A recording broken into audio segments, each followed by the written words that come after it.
തുടങ്ങിയില്ല, തുടങ്ങാൻ പോകുന്നുള്ളൂ. ജീവിതത്തിലെ വലിയ പരീക്ഷകളൊക്കെ പാസ്സായ ആള് തന്നെയാണ് പറയുന്നത്. അപ്പോൾ ഒരു പരീക്ഷ എഴുതാൻ പോകുമ്പോൾ മാതൃകയും കൂടെയാണ് സമൂഹത്തിന്. നീ ഏതാടാ?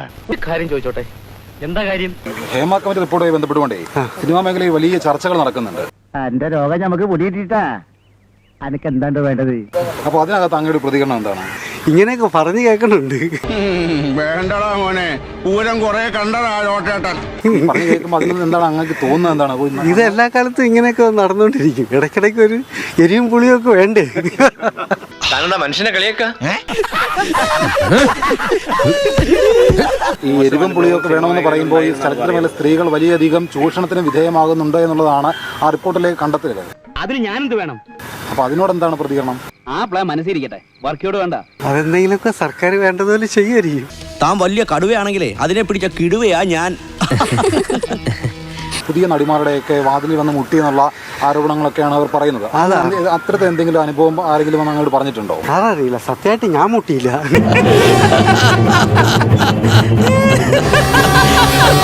എന്റെ വായിക്കാത്ത കയറിയിരുന്ന് വിടുവിച്ചാലേ ശരിയാവും. ഉറപ്പല്ലേ? അങ്ങനെ ഉണ്ടായി അന്വേഷിക്കണം അല്ലേ? പിന്നെ നല്ലതല്ലേ? രഞ്ജിത്തിനെതിരെ ഒരു ആരോപണവുമായിട്ട് ഒരു ബംഗാളി നടി രംഗത്ത് വന്നിട്ടുണ്ട്. ശരിക്കും ഇപ്പോഴുള്ള പുതിയ മലയാളി നടികളെ പോലും അറിയില്ല, പിന്നല്ലേ ബംഗാളി.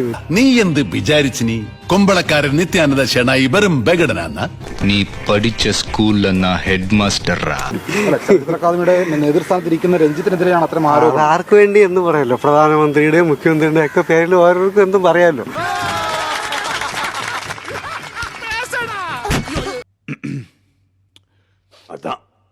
പൊതുസമൂഹത്തിൽ നല്ലവരെന്ന് നടിക്കുന്ന ആളുകൾ അങ്ങനെയല്ല, അവർ മുഖം മൂടി അഴിഞ്ഞു വീഴുകയാണ് ചെയ്യുന്നത്. അങ്ങനെയാണെങ്കിൽ തന്നെ നമ്മളൊക്കെ ഇല്ലേ വിടുവോ അവരെ? ഞാൻ വേണ്ട വേണ്ട എന്ന് പറഞ്ഞത് അവനെ തല്ലണ്ടെന്നല്ല, അവന്റെ കയ്യിൽ നിന്ന് തല്ല് കൊള്ളണ്ടാന്നാ പറഞ്ഞത്. എല്ലാ വിഷമവും മാറി, സന്തോഷായി എനിക്ക്.